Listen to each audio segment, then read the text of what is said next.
Hoy día vamos a compartir acerca de un personaje muy especial, muy destacado, cuando leemos el libro de los Hechos. Y yo creo que por el título algunos ya se habrán dado cuenta de quién vamos a compartir, de Cornelio, el centurión romano. En nuestra pasada manera de vivir y antes, en mi caso, hace 35 años, y aún a veces como creyentes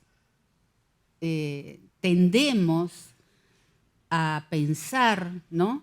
Y a sentir que hay vidas pues que nunca van a conocer al Señor, que nunca van a alcanzar la salvación. A mí me ha pasado, ¿no? Este es un caso perdido. Por más que yo haga, no, es un imposible, nunca conocerán. ¿Por qué? Por muchas razones. Podríamos decir por su posición social elevadísima, ¿no? Su poder adquisitivo muy alto, están llenos de tantas cosas, ¿no? Y a veces estamos como nos pasa, sin saberlo. Yo antes, cuando era recién creyente, ni sabía del salmista del Salmo 73, ¿recuerdan? No pasan congojas como nosotros, ¿no? Tienen trabajo, los ojos se les saltan de gordura, ¿qué más? Veo su prosperidad, no tienen congojas, su vigor está entero. Así pensábamos, antes pensábamos así. Pero el poder del Espíritu Santo de Dios no tiene límites para esos corazones así arrogantes, encumbrados, llenos de dinero, llenos de lujos, llenos de posición. Nada, dice, todo cae ante el poder del Espíritu Santo cuando tiene la mira en una vida. Porque los pensamientos de Dios son sublimes, no son los nuestros. Y sus caminos son increíblemente diferentes a las formas como tú crees que esas personas van a conocer al Señor. Ni te imaginas, totalmente opuesto a lo que tú te puedas imaginar. A mí me pasó en mi vida. Nunca me imaginé que yo conocería al Señor de la forma y en las circunstancias en que yo le rendí mi vida al Señor. Yo pensé que el Señor iba a usar la situación de mi padre, que era alcohólico y que por eso iba a venir. No fue eso. Eso fue una añadidura, pero la razón principal jamás me la imaginé. Fue duro, durísimo, pero el Señor tenía sus planes maravillosos. Y los tiempos, las sazones, las formas de actuar que tuvo el Señor con el centurión, aún con Pedro, con Pablo y con todas las personas, son increíblemente divinas, verdaderamente. Él es el autor de la salvación, el autor de la salvación de la vida de los hombres. Vamos a leer, hermanos, Hechos, los versículos del 1 al 3. Vamos a estar casi centrados en este libro. Los que tengan su Biblia, pónganlo en Hechos 10, que vamos a estar con varios versículos allí. Empezamos. Había en Cesarea un hombre llamado Cornelio, centurión, de la compañía llamada la Italiana, piadoso, temeroso de Dios con toda su casa, y que hacía muchas limosnas al pueblo y oraba a Dios siempre. Este vio claramente en una visión, como a la hora 9 del día, que un ángel de Dios entraba donde él estaba y le decía, Cornelio. Qué lujo de detalles da Lucas al narrar esta historia, ¿no? Por la lectura entendemos que Cornelio era un líder, porque era un centurión. Tenía a su cargo una centuria, 100 militares, 100 soldados del ejército romano, todos. Y también vemos que era un líder en su casa, porque acabamos de leer que era piadoso, temeroso de Dios con toda su casa. Y él, por lo que hemos leído, reconocía en su corazón una dependencia divina. Dice, se encomendaba a Dios, porque acá hemos leído, oraba a Dios cuando siempre. Alguna influencia debe haber tenido. Alguien le ha predicado, estaría hablándole a él, ¿no? Ahora, los romanos, los gentiles, paganos como se les conocía, los romanos siempre en su adoración que ellos tenían a sus dioses, que eran muchísimos, ellos se encomendaban a uno en particular. Así como los religiosos también tienen un santo, ¿no? En particular uno al cual se encomiendan siempre, ¿no? Y él se encomendaba al Dios verdadero. Él se había inclinado al Dios de Israel, al del pueblo judío, y no a sus dioses romanos, paganos de su religión. Qué precioso. Tenía esa influencia. Y Dios, hermanos, que no miente y que no se equivoca, había visto y conocía el corazón de Cornelio. Y conoce el corazón de cada uno de nosotros. Él sabe con qué disposición andamos por esta vida, aún siendo creyentes. Y aún no siendo creyentes, el Señor está buscando vidas. Él siempre está pasando por las vidas para salvarlas, nada más que para salvarnos. Porque Él no quiere la muerte del gentil, ni del impío, ni del malo, ni del perverso, ni de nadie. Él quiere la salvación de todas las vidas. Pero a nosotros no nos parece, ¿no? Pero para Dios no hay imposibles. Y Él ve los corazones. Entonces, él había alcanzado, Cornelio, había alcanzado la gracia, el favor, la misericordia de Dios. Oraba a Dios siempre y Dios no se equivoca al haberle puesto la mira, ¿no? En el versículo 4, clarísimamente dice, Cornelio, la visión del ángel que viene a él y le dice, Cornelio, tus oraciones, ya ven que él conoce y mira todos nuestros actos, tus oraciones y tus limosnas han subido para memoria delante de Dios.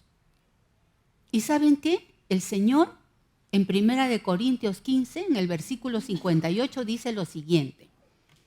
Así que, hermanos míos, estad firmes y constantes. Él estaba firme y constante, creciendo en la obra del Señor. Ya hacía buenas obras, Cornelio, sabiendo que vuestro trabajo en el Señor no es en vano.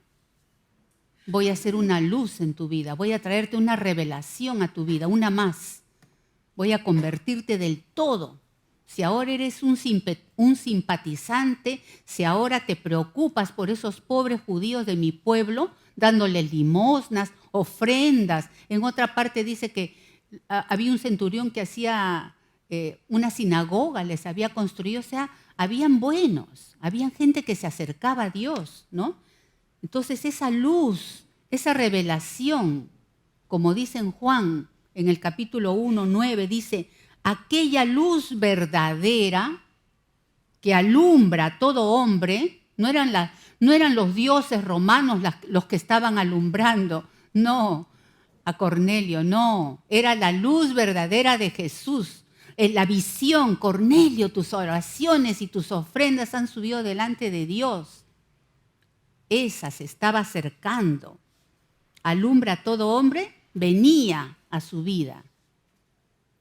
Venía a su vida y se iba a revelar de una forma, ¿cómo?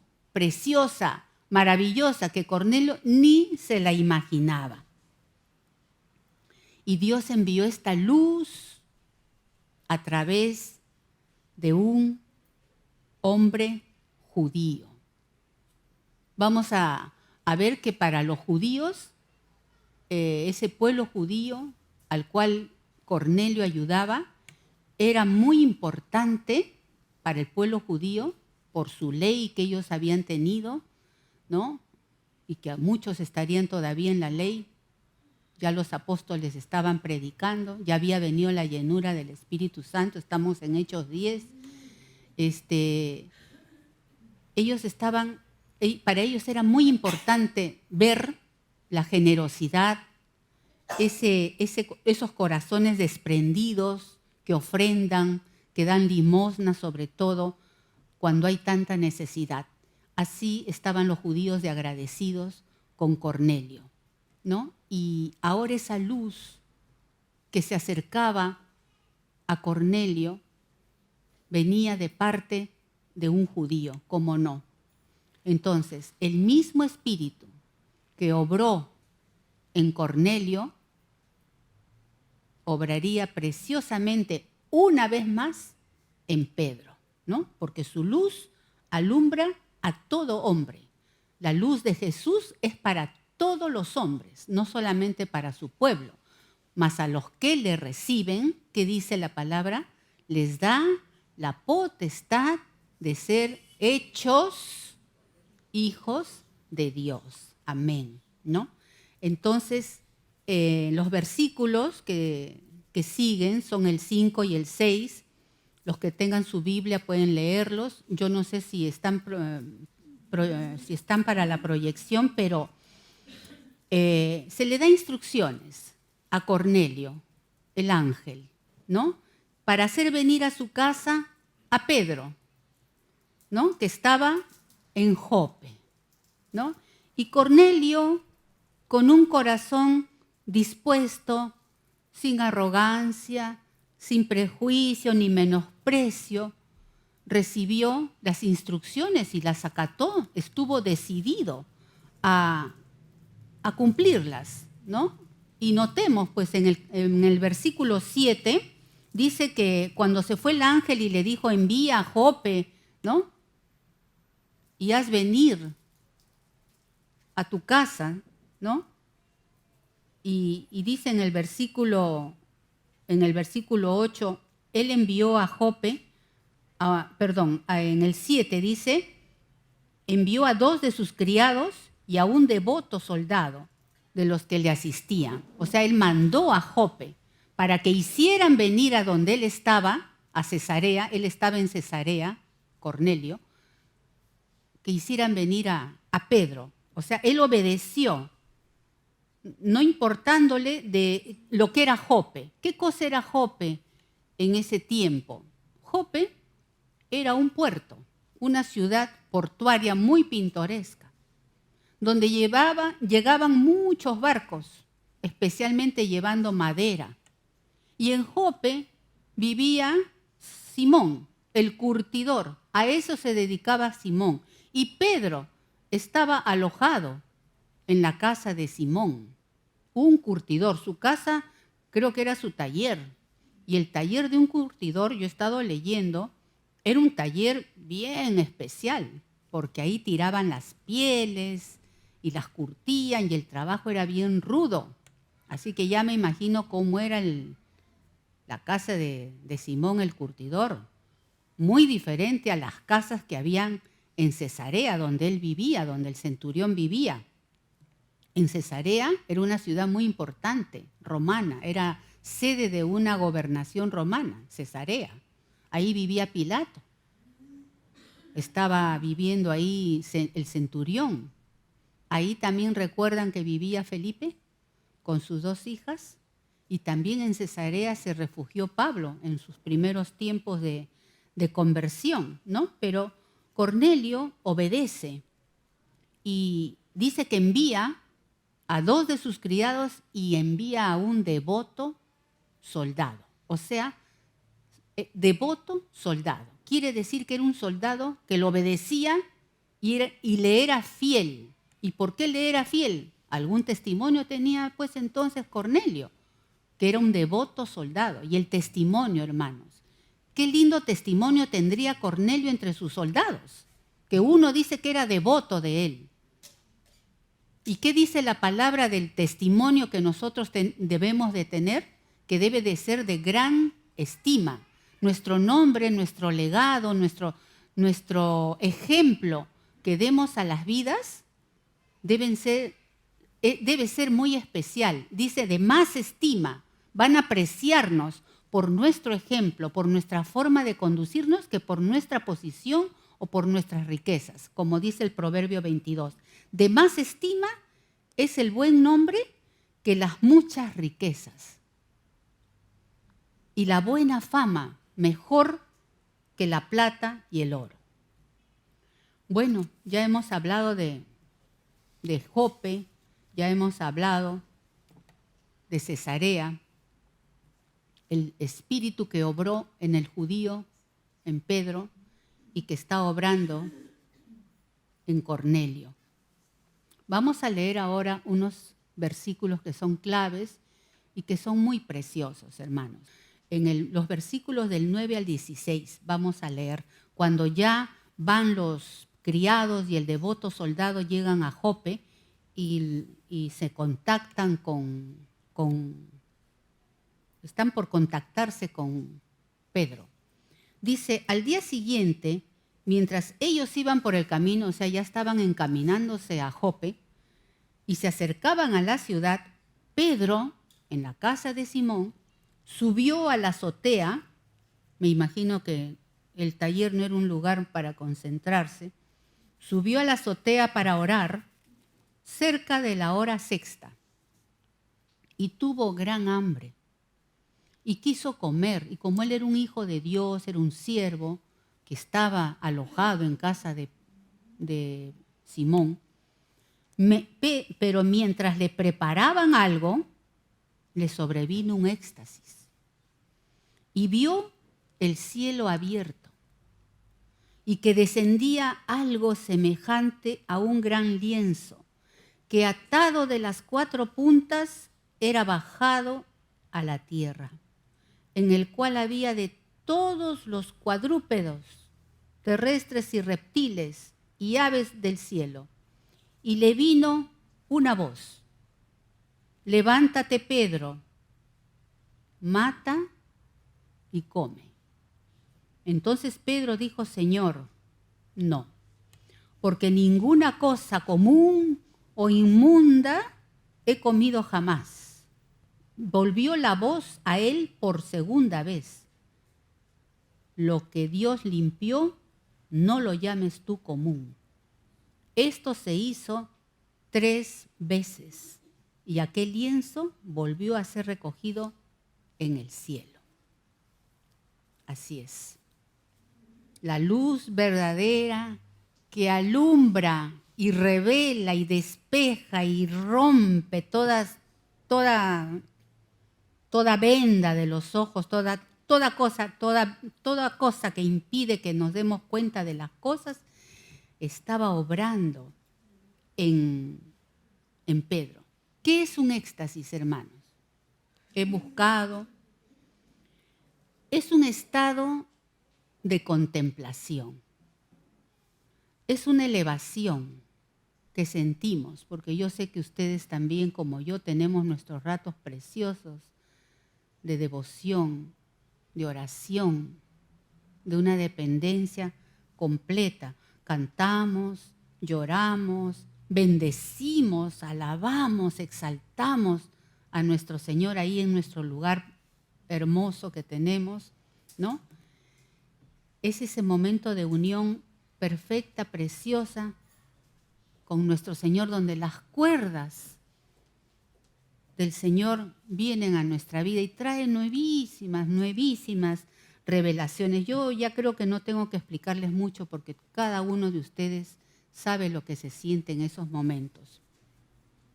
El Salmo 16 dice, bendeciré a Jehová, al Señor que me aconseja, que me instruye, que me enseña, que me hace dar cuenta, como le pasó a Pedro. Señor, no, porque Pedro a pesar de Hechos 2, de su llenura del Espíritu Santo tan preciosa que le había venido allí en el aposento alto, hasta en nuevas lenguas hablaron y todo, aún como nosotros, retenía cositas de su ley. ¿Qué cositas? No? Yo he retenido 2 años cositas de religión. No me atreví a dejar y seguía yendo y seguía asistiendo, pero los domingos iba a la congregación. Todos tienen su tiempo. No, Señor, así, no puedo. Así somos. Y el Señor tiene una paciencia preciosa, ¿no? Pero en ese éxtasis, Él retenía eso en el versículo 14. Señor, no, ninguna cosa común o inmunda. ¿Qué había en el lienzo? Cuadrúpedos, reptiles. ¿De qué no está hablando eso? ¿Qué dice el Levítico de esos animales? No la ley, ¿no? No te metas, ni menos lo comas. Y habían ritos. Animal con pezuña, animal limpio, bueno, cosas que han quedado descartadas y que ahora las estudiamos porque son preciosas, porque nos habla de tantísimos cumplimientos en la persona de nuestro Señor Jesucristo. El lienzo atado por las 4 puntas, ¿de dónde bajó? Del cielo. ¿Y todo lo que viene del cielo es malo? Al contrario, todo lo que viene del cielo para nuestras vidas en esos éxtasis, ¿qué cosa es? Si no es bendición, revelación y algo precioso, algo hermoso de lo cual no debemos de asustarnos ni de decir, no, Señor, como Pedro. No, todo dádiva y don perfecto y revelación y respuestas son de Dios. Y el Señor nos las confirma porque somos tan especiales como Gedeón. A ver, Señor, por favor, si no me he equivocado, entonces que cuando yo vaya esté todo mojado y el vellón esté seco. Y ahora, Señor, discúlpame que esté todo seco y el vellón mojado. Así somos. Lo ponemos a Dios a prueba, pero solo para glorificarse, para comprobar que lo que Dios le dijo, lo que yo he limpiado, por favor, Pedro, está viniendo un hombre que te necesita, no lo llames tú común. Sus oraciones han subido a mí, está ayudando a tu pueblo. No, yo soy judío, él es el romano. ¿Se acuerdan Pablo llamándole la atención a Pedro? Porque su corazón era débil en esa área. La de Pablo no. ¿Pablo qué era? Un fariseo, un judiazo. Pero el Señor fue tajante, lo libró rápido. Otras vidas dejan la religiosidad. A mí me tomó 2 años y así. Otras vidas dejan de fumar en el acto. A mí me demoró. Otras vidas dejan de tomar en el acto. Otras vidas se demoran y así el cigarro y todas las cosas. Pero Dios hace su obra perfecta en su tiempo. ¿Qué pasaba? ¿Por qué bajó eso limpio del cielo? ¿Quién lo limpia? Dios. La sangre de Jesús, el cumplidor de esa cosa que ya nunca más llames tú a las cosas comunes, inmundas. La sangre de Jesucristo, venida a esta tierra, cumplió todos esos ritos, todas esas cosas. Él, con su sangre derramada en la cruz, limpió, purificó todo. Y como dice en Hebreos, en el capítulo 9:13, dice, porque si la sangre de los toros, de los machos cabríos, las cenizas de la becerra que son rociadas, ¿a quién dice la palabra? A los inmundos, para purificación. Limpian, ¿cuánto más, dice el autor de Hebreos? ¿Cuánto más? Escucha Pedro. ¿Cuánto más, le dijo Dios, cuánto más la sangre, mi sangre, limpiará vuestras conciencias? Como la que tenía Pedro. No, yo soy judío, no soy judío. Despacito lo decía, porque ya había venido la llenura, pero faltaba ser llenos todo el tiempo. Vamos a leer Efesios, capítulo 2, versículo 11. Dice, acordaos, Pedro, Pedrita, yo, acordaos de que en otro tiempo vosotros, los gentiles, porque yo he sido gentil, yo no soy judía, estabais lejos. Sí, yo estaba bien lejos del Señor. No sé ustedes, pero yo estaba bien lejos. Pero ahora en Cristo, gracias Señor Jesús, ahora en Cristo Jesús habéis sido hechos cercanos por la sangre, lo que yo he limpiado, ¿no? Por la sangre de Cristo, porque Él es nuestra paz, que de ambos pueblos descansa, Pedro. Yo he limpiado eso, ya no estés preocupado de esas cosas, son vanidades. Que de ambos pueblos hizo uno, derribando la pared intermedia de separación. Somos un pueblo, somos la familia de Dios. Cornelio, Pedro, ya se iban a encontrar. Y todos los creyentes. Versículo 19 de este Efesios 2. Dice, así que ya no sois extranjeros. Para Pedro, Cornelio era un extranjero porque era un ciudadano romano. Ya no sois extranjeros ni advenedizos, sino conciudadanos de los santos.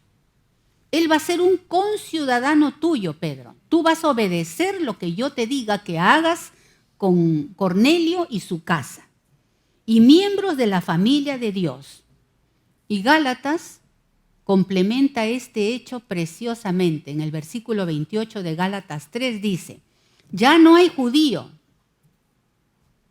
de ese lienzo que Dios ha limpiado todo, ya no hay judío, ni griego, ni inmundo, ni limpio, no hay nada de eso, ni romanos, nada de eso, no hay esclavo, ni libre, no hay varón, ni mujer muy importante, porque todos vosotros sois uno. Pronto iban a ser Pedro y Cornelio uno en Cristo. ¿Qué somos ahora? ¿Gentil convertida? No, judía convertida. Cristianos, somos cristianos.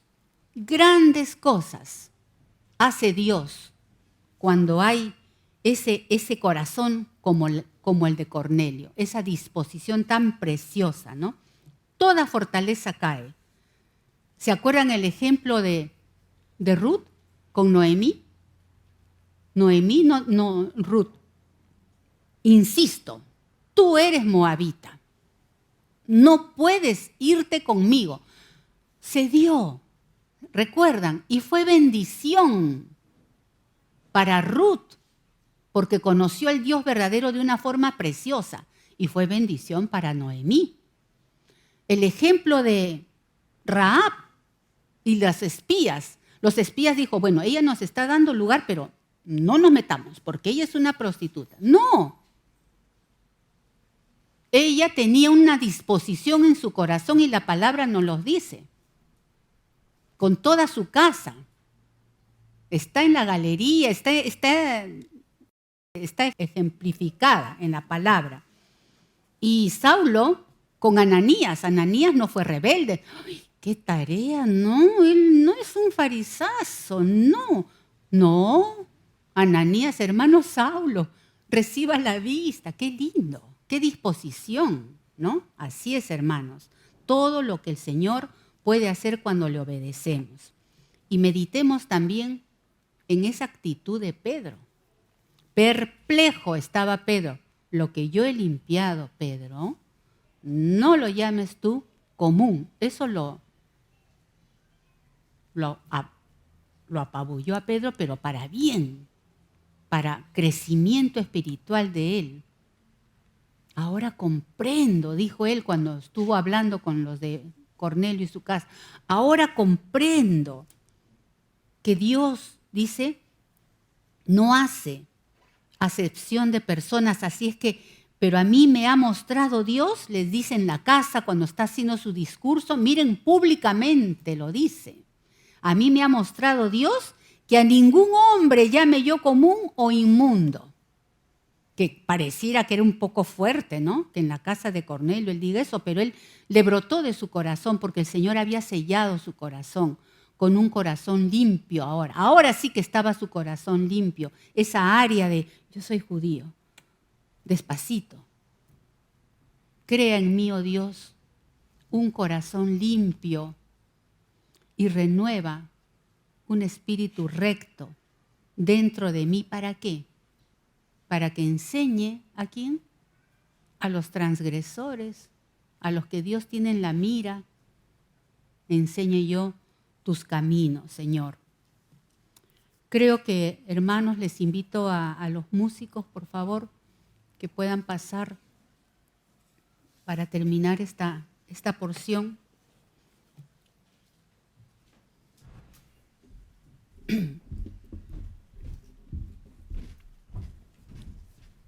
Gracias, Señor, que podamos, hermanos, meditar este último tramo de esta porción. Porque se repite la lectura en varios pasajes de este Hechos 10.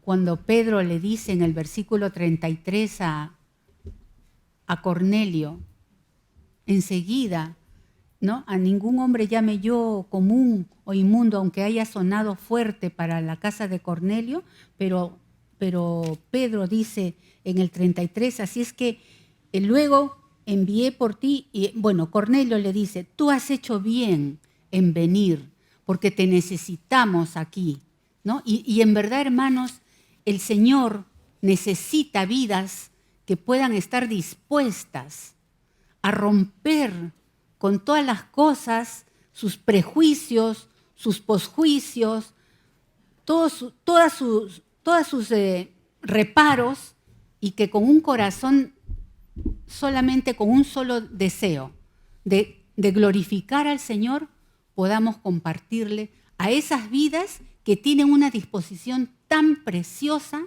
como la tenía la vida de Cornelio. En verdad, hermanos, oremos para que el Señor nos permita encontrarnos de verdad vidas como Cornelio. Y si tenemos vidas en la mira que el Señor nos ha puesto en la mira, perdonen que hable de mi esposo, pero día a día compruebo cada vez más su disposición, en su forma como es Él, su disposición. Llegará el momento en el que libremente pueda verlo entrar acá. Yo lo invito todos los domingos. No sé si se conecta o no, porque yo me voy a mi cuarto y él está en su... Así tengo que actuar con él. No puedo insistir tanto, cada uno sabe. Pero el Señor es fiel. El Señor es fiel y necesita vidas como Cornelio y necesita vidas como Pedro. Qué precioso que pudo decir, sí, Señor, lo que tú limpias está perfecto y yo voy a obedecerte. Voy a obedecerte y voy a ir a la casa de Cornelio. Voy a posar donde los gentiles y va a haber fruto de esto. Pongámonos de pie, hermanos, y démosle gracias al Señor por esta palabra, por esta intención, por este propósito que tiene el Señor de educar, de formar, de moldear nuestras vidas, Señor. Gracias, Señor, porque de ambos pueblos, Señor, tú, Señor, con tu sangre derramada en la cruz, nos has enseñado, Señor, este nuevo caminar, esta nueva forma de acercarnos, Señor, a las vidas, Señor. No los llamemos común, Señor, porque tu sangre tiene poder para cambiar toda vida, todo corazón, Señor. No hay imposibles para ti, Señor. Gracias, Señor. Gracias porque lo que tú has limpiado está limpio y está puro, Señor, para crecer y brotar y ser una vida en ti, Señor, formada y fundamentada en ti, no no en otras cosas como las religiones o los dioses de otros pueblos, Señor. Enséñanos, Señor. Enséñanos ese camino, que podamos afianzarnos en ese camino, Señor. Gracias, Señor.